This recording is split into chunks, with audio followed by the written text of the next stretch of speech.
"I only wanted a job," the stranger said, and the words came out thin under the wind because the woman on the porch had a shotgun leveled at his chest and enough grief in her face to make a weaker man back down the steps. He did not back down. He stood there in the last blue light of evening with dust caked on his boots, a tear in his coat sleeve, and one hand loose at his side, while the other held the frayed lead rope of a trembling bay mare. The horse's left flank was streaked dark where something had cut her, and from the barn came the wild hammering of another animal kicking wood hard enough to shake the whole wall. "Keep your voice where it is," the woman said. He looked past the shotgun, not at her, but at the barn. "Your gelding's about to break his own leg." That made her eyes shift. Just once. Just enough. The stranger moved in the same breath, slow and sure, passing the muzzle by no more than an inch. The barn door slammed open before she could stop him. A big sorrel gelding came half out on a snapped halter, eyes rolling white, a length of rope caught around one foreleg. The stranger dropped his own lead rope, stepped directly into the animal's panic, and put one hand flat to the horse's neck. "Easy," he said, low as a prayer. "You don't need the whole world to hear your trouble." The gelding lunged once, twice, then shuddered and stopped. The man bent, cut the rope with a pocket knife, and rested his forehead a moment against the horse's cheek, as if the two of them understood something private. Only then did the woman lower the shotgun an inch. A little girl stood behind her skirts on the porch, no more than 10, one hand fisted in the woman's dress, the other clutching a rag doll with one button eye missing. She had the watchful stillness of a child who had learned not to ask the world for kindness. The man straightened. "Name's Levi Hart." The woman did not offer hers. "Town 6 miles south. Hiring happens there." "I tried town." He glanced at the wounded mare. "Got told the same thing at 3 doors and a livery stable. Then your neighbor's boy said a widow north of the creek needed a hand bad enough to point a gun at one." The little girl almost smiled at that. "Almost. Before we go any further, settle in wherever you are tonight. If you've got this story playing while the dishes dry, or the kettle warms, or the house goes quiet around you, let us know in the comments where you're listening from. A lonely place always feels less lonely when it knows who's out there in the dark." The woman heard the horse breathe out, and seemed to remember she was holding a weapon on a man who had just saved her gelding from breaking clean in the leg. The mare caught fence wire. Not deep. Levi lifted the animal's flank gently and checked the cut. "She needs washing and stitching if you've got a clean needle. If not, I can do enough to keep rot from setting in." The woman studied his face as if looking for a lie and finding too many older hurts to sort through. "You a ranch hand?" "Sometimes." "What are you when it isn't sometimes?" He held her gaze. "A man looking for winter wages." A wagon rolled up the lane before she could answer. The driver wore a black coat too fine for ranch work and had the soft pink hands of a man who'd never lifted anything heavier than a ledger. He did not look at Levi at all. He looked only at the woman. "Evening, Mrs. Whitlock," he said. "Mr. Pike asked me to remind you Saturday still comes whether you believe in it or not." Nora Whitlock. The name settled into the yard like another weather front. She did not move from the porch. "Tell Mr. Pike I know my calendar." The driver produced an envelope. "Final notice." Levi watched her take it without opening it. Watched the way her jaw hardened, not with fear, but with the exhausted anger of a person who has already been pressed past her last polite no. The little girl looked up at the driver, then at the envelope, then away. Not a word. When the wagon had gone, Nora opened the paper and read it once. The wind rattled the dry cottonwoods by the creek. Somewhere a screen door banged loose against a frame. "If you're still wanting that job," she said at last, not looking at Levi, "there's a water pump that fails every dawn, a north fence that won't stay upright, and a roof nail over the back room that sings every time the wind changes. I can pay you in meals tonight and money Saturday if I still own the place by then." Levi bent for the mare's rope. "That'll do." He stitched the mare under lantern light, while Nora boiled water, and the little girl sat on an upturned bucket, chin on her knees, watching his hands. They were scarred hands. One knuckle crooked from an old break, one white line across the base of his thumb, a burn mark near the wrist. Hands that had known labor and poor luck in equal measure. "What's hers?" he asked softly, nodding to the child. Nora hesitated. "Ellie." "Mine was Clara," he said before he could stop himself. Nora looked up. Something in the room tightened, then went quiet. Levi finished the stitch and tied it off. Horse'll favor it for a week, he said. But she'll keep. Ellie reached out one careful finger and touched the mare's mane. Then she looked at Levi with such solemn, measuring eyes that he had the strange feeling of being weighed by someone too young to have learned caution and too sad not to know it by heart. He slept in the lean-to that night on an old army blanket that smelled faintly of cedar and dust. Sometime after midnight, he woke to hoofbeats beyond the pasture and the soft metallic clink of someone testing a gate chain. He rose without a sound and stood in the dark listening. There were 2 riders. They did not come in. They circled once and rode off. At dawn, he found the north fence cut in 3 places. Nora met him there with fencing pliers and no surprise at all on her face.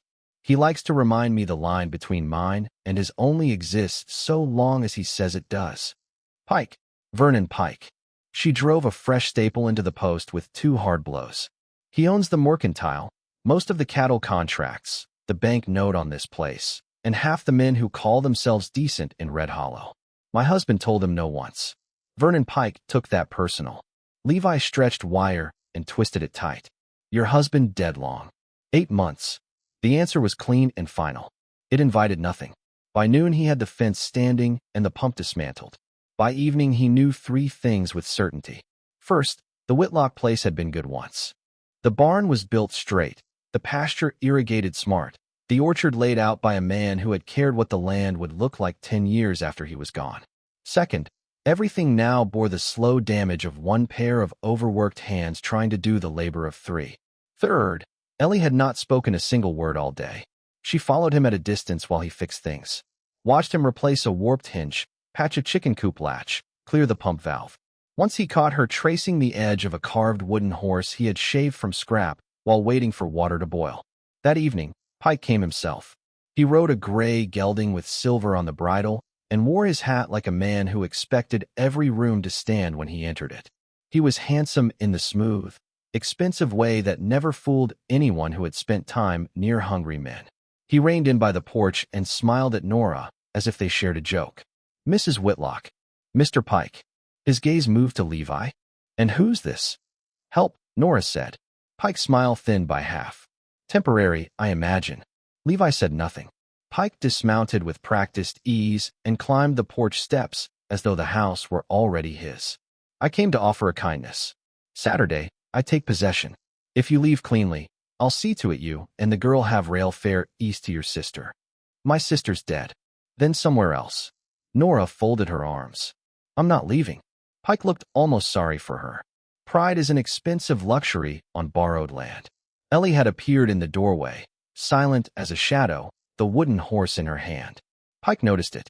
That from him. No one answered. He stepped nearer the child. You'd best learn early, little miss.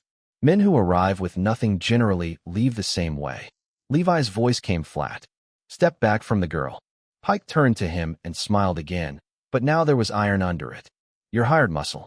Don't mistake yourself for company. When he rode off, the dust hung a long while over the lane. Levi saddled before first light the next morning. He had seen enough rich men with poor souls to know how such stories ended, and he had no wish to be tied into another family's ruin. He rolled his blanket, buckled his coat, and led his horse to the yard. Nora was there before he reached the gate, hair unpinned, shotgun in the crook of one arm, not because she meant to use it, but because life had taught her to keep necessary things close. Ellie stood at her side in a nightdress and bare feet, the carved horse pressed to her chest. Levi did not meet the child's eyes. You owe me half a day. Forget it. Nora looked at the packed saddle, then at him. So that's it. I came for work, not war. You think I don't know the difference? Her voice stayed low so as not to wake the grief already living in the house. Every man in town knows Pike wants this spring and this pasture before winter contracts are signed. Every man in town knows he pushed my husband until the wagon went over the creek bank. Every man in town knows, and still they look at their boots because they've got wives to feed and notes to pay. Levi's jaw worked once. Nora stepped closer. I won't beg you, Mr. Hart. I'm done begging men for decent behavior. But my daughter hasn't laughed in 6 months. Yesterday she did, because you whittled a horse with crooked ears and pretended not to notice she was watching. So if you need a reason bigger than wages. Her voice caught, just once. Then she steadied it. My daughter needs you here. The morning held still around them. Even the wind seemed to wait. Levi looked at Ellie, at the bare toes curled against the frost-whitened boards, at the fierce hope she was trying not to show. He had once ridden away from a fevered child because the nearest doctor was 20 miles and money had to come from somewhere. By the time he returned, the room had already gone quiet forever. There were sorrows a man could outwalk for years and still find waiting at the next door he opened. He set his bedroll back on the porch. "I can stay till Saturday," he said. That day in town, Red Hollow watched him the way small towns watch all strangers. Openly if they dislike them, sideways if they fear they may one day need them. Henshaw at the Mercantile kept wiping the same clean patch of counter with the heel of his hand and never once met Levi's eyes while weighing coffee. Mrs. Greer, who ran the boarding house and smelled of yeast and lavender soap, slipped an extra loaf into Nora's sack and told Ellie there was color back in her face whether the child believed it or not. Sheriff Tom Burke leaned against the hitch rail outside the post office, thumbs in his belt, and gave Levi the kind of look that measured both a man's temper and the cost of crossing him. "You're sleeping at Whitlock's place?" Burke asked. "For now. You got business with Pike?" "No." "You do now?" Levi let that sit. Burke rubbed a thumb over the edge of his badge. "Word of advice. Vernon Pike's not the kind of man who stops at the first no. If you're smart, you'll collect your wages and vanish before his patience runs out. And if I'm not smart—" Burke gave a small, tired smile. "Then I hope you're harder to bury than most." Pike found him by the hitching trough behind the saloon. "Walk with me," he said, as if issuing invitations were something he had ever needed practice at. Levi did not want to, but sometimes the simplest road through trouble was to hear trouble name its own price. They stopped by the alley fence where no one else could listen without looking obvious. Pike drew an envelope from his coat and held it out. $100. Enough to see you through winter someplace warmer and far less complicated. You ride out today. I forget you ever stood on that porch." Levi did not take the money. Pike's eyes sharpened. "Don't make this moral. Morality is a luxury sold mostly by men who've never had to choose between conscience and supper." Levi looked at the envelope, then at Pike. "And what do you call choosing between a widow and the man squeezing her?" "I call it business." Levi's voice stayed quiet. "That's because men like you rename a thing before you kill it." Pike's smile vanished. "Careful." Levi did not move. "I've been careful most of my life. Hasn't improved it much." That night Nora made stew from the last of the salt pork and 3 stubborn potatoes. Ellie set bowls without being asked. Levi mended a chair rung with rawhide and listened to the house breathe around him. Nora stood at the stove, back to him. "You should have taken the money." "Probably. He won't stop at offers now." "I know." She turned then, leaning one hand against the table as if suddenly more tired than the day had a right to make her. "A house doesn't go empty all at once," she said. "It empties one silence at a time." Levi looked up. She gave a humorless little smile. "First the second cup stays in the cupboard. Then boots stop by the door. Then there's no one to answer when the hinge sticks, and before you know it, even the fire sounds lonelier." Ellie set the last spoon down and looked between them, listening with the solemn intensity of the children who have seen too much to miss the meaning in grown folks' tired voices. Levi said, "And yet you stayed." Nora glanced toward the child. So did she. Outside, a coyote barked from the ridge. Somewhere beyond the pasture a rider passed fast, not bothering to hide the sound. "This is the place in a story where I'll ask you something plain. What would you have done in his place? Taken the money, saved your own hide, and called it wisdom? Or stayed where the odds were poor and the outcome uglier by the day? Tell me true in the comments, because right and easy have almost never been the same road." Before dawn on Friday, smoke rose from the south pasture. Levi was out the door before the alarm and Nora's throat fully formed. 2 hayricks were burning hot and bright, the flames eating upward while cattle bawled and shoved against the fence. Men on horseback were driving the herd toward the creek crossing where a cut panel waited open in the dark. "Levi!" Nora shouted. He was already moving. He snatched a wet saddle blanket from the trough, beat sparks off the fence line, then vaulted bareback onto the sorrel gelding he'd calmed the first night. The horse launched under him as if they had belonged together for years. Short work now. No thinking. No speeches. Levi rode hard. One rider broke left. Levi cut him off. Another swung a rope at the lead cows. Nora fired once from the yard, and the shot cracked the dark clean in two. The rope man ducked. Ellie stood on the porch white-faced and still, one hand over her mouth. Levi caught the nearest rider at the crossing and drove him sideways into the bank. Horseflesh slammed horseflesh. A boot lost its stirrup. A curse tore loose.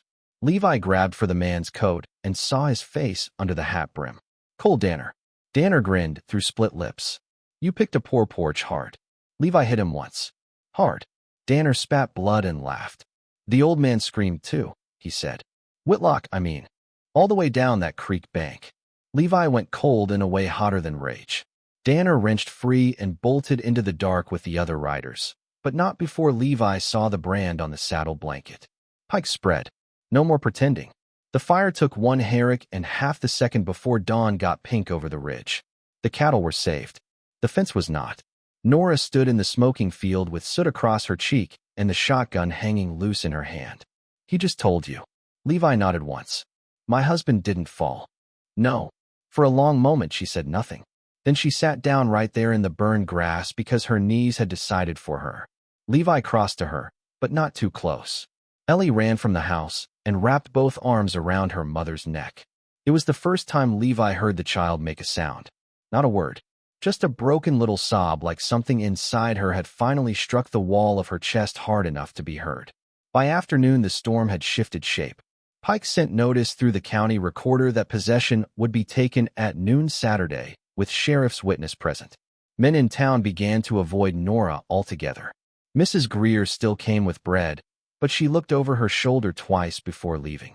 Henshaw at the store slid Levi a box of .44 cartridges under a sack of flour and muttered, I never sold you those, while wiping that same patch of counter as if he might wear through the wood. Levi checked the barn, the fields, the well house. He found fresh sign near the spring. 2 horses. 1 man on foot. Powder grit in the mud. He knelt and rubbed it between scarred fingers. Blasting powder, he said. Nora stood behind him. For what? To take the spring if papers don't do it. That evening, while wind worried the eaves and the lamp flame fluttered in the kitchen, Ellie did something no one was ready for. She took Levi's hand. Just that. Then she led him to the back room where the floorboards were old and uneven.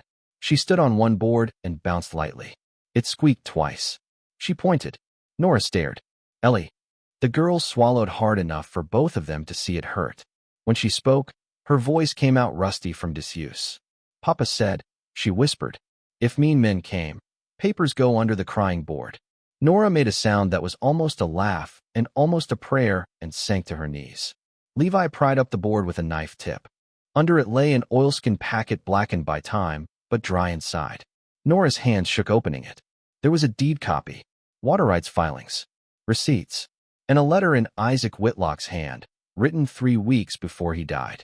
Nora read the first lines and pressed the heel of her hand to her mouth. What? Levi asked. She held the letter out. If anything happens to me, it won't be accident. Vernon Pike offered twice for the spring and once for Nora's silence. I refused all 3. Cole Danner cut the brake line on my wagon yesterday and smiled when he thought I didn't see. The filings enclosed prove Pike's rail easement is false and the north acreage he mortgaged against isn't his to sell. Take this to the county judge if I don't make it home. Levi looked up. He knew. He knew. Nora said, and there was no softness left in her voice now. Only steel polished by grief. They heard the first hoofbeat a second later. Then another. Then glass shattered at the front of the house. Everything moved fast. Levi shoved Ellie toward the root cellar hatch. Nora snatched the shotgun. Flame licked up the porch curtain where a lantern had come through the window. Smoke rolled under the ceiling. Cole Danner's voice rang from outside. Bring out the papers, widow, and maybe we leave you the barn. Nora fired through the smoke, and the answering curse told them she had found flesh. Levi grabbed the oilskin packet and a bucket and threw water at the curtains, but another lantern smashed against the far wall. Dry pine took flame greedily. Ellie was in the cellar. Good. Nora stood by the door reloading with hands steadier than any preacher's. Back window, Levi said. And leave the papers? Not without you. The barn went up next. The horses screamed. Levi's heart seized at the sound, but the living in front of him mattered more than the dying outside. He kicked out the back sash, boosted Nora through, then dropped after her with the packet inside his shirt. 3 riders waited in the yard. Cole Danner came first, face burnt red by firelight, pistol up. He never fired. Nora's second shell hit his horse in the shoulder, and the animal went down screaming, pinning him hard. Another rider lunged for Nora. Levi slammed into him at the waist, both men hitting the ground in ash and sparks. Fists now, breath and dirt, a knee, a boot heel, someone grunting pain through clenched teeth. Levi rose with another man's revolver in his hand just as a wagon burst through the smoke from the lane, driven by Vernon Pike himself. And Ellie was not in the cellar. Nora turned, saw the open hatch, and made a sound Levi would hear in his sleep for the rest of his life. Pike's wagon wheels tore through the yard. A small figure was in the back, struggling against a blanket. "Levi!" Nora screamed. He ran for his horse, but Pike already had distance, the wagon fishtailing down the moonlit road toward the old lime works in the hills. That was the highest edge of night, the place where fear gets so sharp it almost turns clean. Levi mounted without a saddle. Nora climbed up behind him with the last shells in her apron pocket and her arm locked hard around his waist. The horse flew. The road narrowed into rock and scrub. Wagon tracks cut pale through the dust. Levi read them the way some men read scripture. Fresh slide at the outer wheel. Heavy load. One horse favoring right front. Pike driving too hard around the switchback. "He's heading for the kiln," Levi said. "How do you know?" "Because he's scared." They reached the lime works just past midnight. The place was an old ruin of stone ovens and collapsed beams on a shelf above the creek, white dust still ghosting the ground years after the last firing. Pike's team stood lathered by a broken wall. One wool track ended near the kiln mouth. Levi slid down. "Stay low." Nora caught his sleeve. "Bring her back." He looked at her then. Really looked. Smoke in her hair. Soot on her throat. Eyes bright with terror and fury and the kind of love that makes a person dangerous to anything trying to take from them. "I will." Inside, the lime works smelled of chalk, damp ash, and old heat. Ellie whimpered somewhere ahead. Levi moved quiet. Pike spoke first. "I ought to thank you, Hart. I was prepared to drag a widow out by her hair tomorrow. This is cleaner." Levi saw him then, half hidden near the kiln chute, one hand gripping Ellie by the arm, the other holding a pistol so casually it was worse than rage. "She's a child," Levi said. "She's leverage." Ellie twisted and bit Pike's hand hard enough to make him swear. The pistol dipped. Levi crossed the distance in 3 strides. The shot went wild. Stone spat dust. Pike stumbled back, dragging Ellie with him toward the open lime pit, and Levi caught the child first, shoving her clear as Pike brought the gun down like a club against his shoulder. Pain burst hot and white. Then Nora's voice split the ruin. "Don't." She stood in the entry with the shotgun pointed straight at Pike's heart. For one thin second no one moved. Pike smiled. "You won't do it." Nora's eyes did not blink. "You mistook my loneliness for weakness. A great many men have. Fewer survive it." Pike lunged sideways, using the kiln wall for cover. Nora fired. Stone chipped, dust exploded, and Pike vanished through the rear break in the wall into the dark below. Levi started after him, but Ellie had both arms around his neck now, shaking so hard her teeth knocked together. "Let him go," Nora said, though the words cost her blood. "We've got Dawn to reach before he turns this into another lie." They took shelter in an old sheep line shack 2 miles down the ridge. It was little more than 4 walls, a stove, and a narrow bunk, but it held enough roof to keep the cold out while Nora cleaned the blood from Levi's shoulder and Ellie slept rolled in both blankets by the fire with the carved wooden horse still clutched in one hand. Levi sat shirtless on a crate, jaw tight while Nora threaded the needle. "This will hurt," she said. "It's already doing that." She gave him the faintest ghost of a smile and pushed the needle through. For a while only the fire spoke. Wind hissed at the chinks. A pot of creek water ticked against the stove lid. Then Levi said, "My wife used to sew straighter than this." Nora's hand paused. "Did she?" "Much." He stared at the floorboards. "Her name was Anna. My little girl was Clara. She got the fever in January. I rode out for a doctor because I'd spent the last of the money on feed and pride. Storm came down off the ridge. By the time I got home," he swallowed once. "I've been leaving before dawn ever since." Seemed simpler than letting any place start to feel like a room I could lose. Nora tied off the stitch with fingers gentler than he expected. "And did it help?" "No." She sat back on her heels.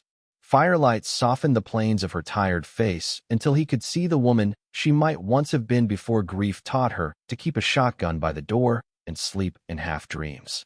"I loved Isaac enough to build a life around him," she said. "When he died, I thought the love died too. But grief isn't the end of love, Levi. It's where love waits when it has nowhere else to go." He looked at her. She held his gaze and did not look away. "The heart's a stubborn piece of land," she said quietly. "Burn it, flood it, leave it fallow for years. It still remembers how to grow." That was the line, the one worth carrying. Levi reached for her then, not grandly, not like a man in a dime novel, but like a tired soul touching warmth to make sure it was real. His hand found hers. Her fingers curled around his without caution and without apology. If this story is moving you, you are exactly who it was written for. A like and a subscribe tells us to keep bringing you these hard-won, tender endings where decent people still matter. Nora leaned in and kissed him once. Not with haste, not with the hunger of youth, with the deep, careful certainty of two people who knew exactly what it cost to open a locked door inside themselves. Ellie murmured in her sleep. They drew apart, both smiling despite everything. "Dawn," Nora said. "Dawn," Levi agreed. Red Hollow was already gathering when they rode in. Foreclosure days drew a crowd the way storms did. Men who pretended they had business by the hitch rail. Women with baskets and urgent eyes. Vernon Pike stood on the boardwalk outside the recorder's office looking washed, composed, and entirely certain of victory. Sheriff Burke was there. So was the county recorder, a narrow man with spectacles and a weak chin. Henshaw hovered near the mercantile steps. Mrs. Greer had Ellie tucked against her skirts before Nora even finished dismounting. Pike's gaze flicked to Levi's bandaged shoulder, then to Nora's smoke-stained dress. If he was surprised they had survived, he hit it well. "This is unfortunate," he said smoothly. "I heard about the fire. Terrible accident." Nora climbed the steps one at a time. "Say my husband's name." Pike blinked. "What?" "Say Isaac Whitlock's name while you call murder an accident." Murmurs moved through the crowd. The recorder cleared his throat. "Mrs. Whitlock, we are here on a matter of debt and transfer." "We're here on fraud," Levi said. He laid the oilskin packet on the recorder's desk inside the open doorway where everyone could see the papers spread out. Water filings, deed copies, Isaac's letter, a draft rail, easement bearing Pike's signature dated 2 weeks before Isaac's death, assigning rights Pike did not yet possess over acreage he did not yet own. The recorder went pale behind his spectacles. Pike did not. "Convenient," he said. "A dead man's handwriting and a widow desperate enough to forge what she needs." Before Nora could move, another voice came from the street. "That handwriting's his." All heads turned. Cole Danner stood beside the jail wagon, one arm in a sling, face bruised black and yellow, one trouser leg torn where the horse had pinned him in the fire. Levi had found him at dawn half-conscious by the lime works and hauled him into town instead of leaving him for crows.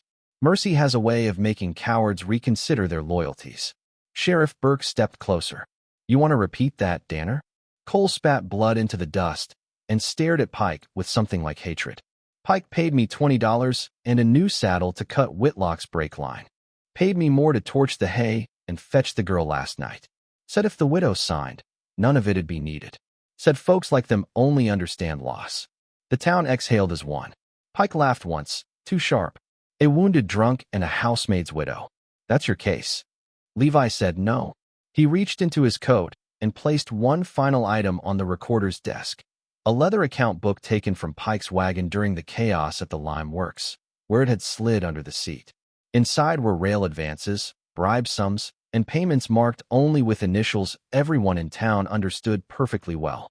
Henshaw, still wiping that same invisible spot on his counter even from across the street, said into the stunned silence, "That's Pike's hand. I've seen it on every order sheet he ever signed." Pike's face changed then. Not to fear. Not yet.